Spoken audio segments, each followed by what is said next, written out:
Hello, this is Todd Luck, and I want to talk to you about the first miniseries that Dark Horse ever put out of Tarzan, which also happens to be the first Tarzan comic I ever bought. This is a comic where aliens come across the universe to Earth to learn a very, very hard lesson that you should never, ever mess with a man who was raised by apes. This is a review of Tarzan versus Predator at the Earth's core. And so this miniseries came out in January of 1996. It was a little bit different back then. Nowadays, when you see characters from different companies cross over, it's a dime a dozen, right? Those crossovers happen all the time. But it used to be a really big deal. Actually, it used to be historic. Back in the 70s, DC and Marvel did a series of comics crossing over their most popular characters, done by their biggest talent, telling these really big, exciting stories that were accessible to all readers. And so when I was a teenager in the 90s, we had Batman versus Predator. This was a 3-issue miniseries, and the first time Predator would fight a superhero. And it was a good comic, and it was so popular it actually spawned a couple more miniseries where Batman and Predator would go at it. We also got Predator versus Magnus Robot Fighter. And of course, Magnus was created by the famous Tarzan artist Russ Manning. And at the time, he was put out by Valiant Comics, which was a rising company that would become one of the biggest comic book companies in the 90s. And this was fresh off of Jim Shooter's run with the character. Jim Shooter actually wrote the first issue here with a Barry Windsor-Smith cover and Lee Weeks interior art. Keep that name in mind. We'll come back to him in a second.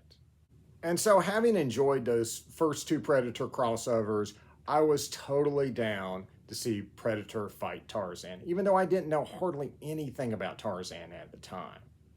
As I said in my previous review of Return of Tarzan from Dark Horse, they actually serialized their adaptation of Return of Tarzan in previews, and there were several chapters of that came out before Tarzan versus Predator, so people like me could get a little bit of orientation to the character, so I didn't go in there expecting it to be like, me Tarzan, you Predator. So obviously this was a great jumping on point for new readers like I was at the time, but it also sent a signal to people who were familiar with the character that Dark Horse is taking Tarzan seriously. They understand that he's as big as Batman, that he is one of the most recognizable characters in the world. And so if they're going to have him cross over with somebody, it's going to be someone of that caliber. It's going to be an iconic character recognized the world over. And they got big talent to deliver that crossover. So the writer is Walt Simonson. And so Walt has drawn a lot of stuff. I mean, so much stuff that I have actually already shown you some Walt Simonson art in this video. But he's also well known as a writer. He delivered one of the most iconic Thor runs of all time, so getting him to write this miniseries is a pretty big deal. The comic is drawn by Lee Weeks, who probably isn't as well known nowadays, which is a shame. He became popular after working on Daredevil, and he already did Magnus versus Predator, did a fantastic job on that, so he was the perfect choice for this, as you're about to see. And so Lee Weeks did all of the covers for this 4-issue miniseries. This is the first issue, and the line work here is just phenomenal. I mean, this is a great picture of Tarzan and a great rendering of the Predator looking all sinister in the background here. However, the problem I have with it is kind of the coloring here. The Predator just kind of fades away and just looks kind of like a green blob if you're looking at it from a distance. I would really, really love to see this cover recolored properly because the pencils on it are awesome. The second cover is about as iconic as it gets. We've got Tarzan tied to a stake with fire behind him, classic Tarzan and jungle adventure trope with Predator. And all we see is his bloodied hand and the blade, but that's all we need to see to know exactly who this is. Such a fantastic cover. And so for the cover of issue 3, we have this super kinetic scene where Tarzan's tackling a predator. They're falling off of a cliff, And it's just really cool. We don't necessarily get a great look at either character, but we don't need to. We just really get what's going on here. And so for the final cover, we have everyone's favorite throuple, Tarzan, Jane, and Predator. And so I think Predator's head may be a little bit big, but other than that, it's a really cool cover. And it's just nice to see Jane on a cover because oftentimes she just isn't. And so when you open up the first issue, you're greeted by a credits page with a text prologue that tells us that this comic takes place after Tarzan the Lost Adventure. I've already reviewed Tarzan the Lost Adventure. This was a fragment written by Tarzan creator Edgar Rice Burroughs that was completed by Joe R. Lansdale and published by Dark Horse in 4 parts. And so according to the text in Tarzan vs. Predator, Tarzan does indeed make it back to the surface after this story. And so this first issue introduces us to Tarzan as he will be portrayed by Dark Horse. So as Dark Horse tends to do, they begin at Tarzan's estate in Africa. And we have Tarzan chilling in his casual clothes, looking awesome. We can tell who he is, even though he's just wearing regular clothes. He is with his lovely wife, Jane, and his Waziri. Jane is a part of this story. She's shown as being tough and smart. Unfortunately, she doesn't get a chance to use it in this particular story. She spends her time as a captive and does not get to escape on her own like she does in the novels. And, you know, she doesn't have an active action subplot like she would in the Malibu comics. That's a shame, but it is nice that she is in here because we can all name many, many Tarzan stories that don't even acknowledge that Jane exists. The Waziri will also constantly appear in the Dark Horse comics.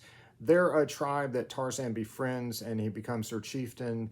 And they are basically the power behind the crown, right? If he's Lord of the Jungle, they're the guys who back him up. And sometimes in novels, they save the day, and they definitely get to do that here, and it's pretty awesome. And so this story has Tarzan returning to the Earth's core, which is this prehistoric land in the center of the Earth called Pellucidar. And in Pellucidar, something is killing humans and animals, and no one knows what it is. And so Tarzan goes down there with Jane and the Waziri to try to track whatever it is. And if you've ever watched a Predator movie or read a Predator comic story, you can probably guess that you're not really going to get to see predators a whole lot in this first issue. But all that buildup pays off in the second issue, where we begin with this absolutely glorious splash page.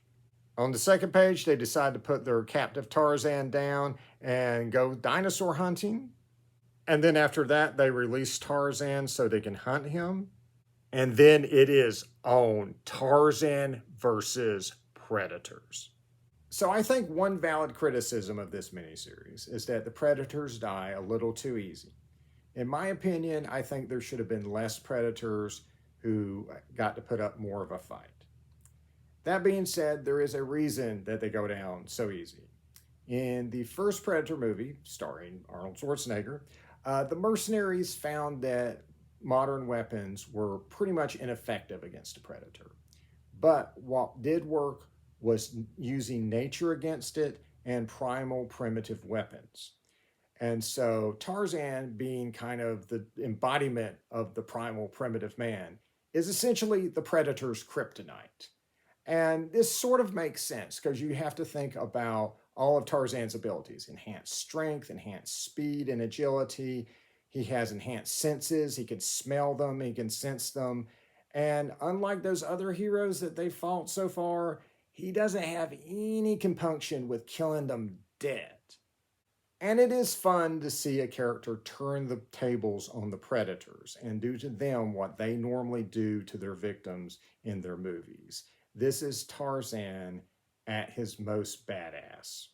And so while Tarzan does fight predators, there's also a very beefy subplot that takes up a good bit of this miniseries that just involves Earth's core characters, and you're going to see some characters you've seen from previous Earth's core novels. And so that includes your usual suspects like the ape-like Sagoth, and here they look a little more like cavemen, but that's just artistic interpretation. And of course, a Mahar with its pterodactyl-like Thipdar bodyguards, and We can always, again, haggle over artistic interpretation, but I think they look pretty cool here. Mahars are the dinosaur race that used to rule the Earth's core before the humans overthrew them. They're intelligent, and in the novels, they can only communicate mentally with each other, at least in the original Burroughs novels. But in this comic miniseries, as in many different adaptations you'll see them in, they can actually mentally communicate with all of the characters. It just makes it easier instead of having to do dinosaur sign language with the Sagas. They can just, beam their thoughts into your head, and it works really well. They just ooze with menace. And in the new novels that are coming out from Edgar Rice Burroughs Inc., they've actually just went ahead and gave them that ability and actually came up with an explanation in canon for how they can do that. Now, technically, I think it is a valid criticism that the subplot with the Mahars is probably not needed in this miniseries. However, that never stopped Edgar Rice Burroughs from putting stuff like that in his novels. And it works really well here. It is a really cool subplot. I would definitely disagree with some of the ways it began, but man, the way it ends is really, really good stuff. In fact, there are two things that have stuck with me for the last 26 years about this miniseries that will always be ingrained in my memory. One is the Mahars. The second is the ending. And I don't want to spoil the ending, but let's just say it is a very big, climatic, high concept way to end the conflict between Tarzan and the predators. And the cool thing about Tarzan versus Predator, like many series from this time, is that it feels like I watched a movie by the time I get to the end of it. It's just this well thought out action story with very well choreographed fight scenes that matter to the story, with this really epic ending that's very memorable, and just a triumphant moment to end it on at the final page. And it just makes you feel good when you close that last issue. You feel like the credits are rolling in the theater. And I just kind of miss that. That was just a real trademark of 90s comics. And so where this miniseries fits into my journey of discovering Tarzan is that obviously I knew very little going in, right?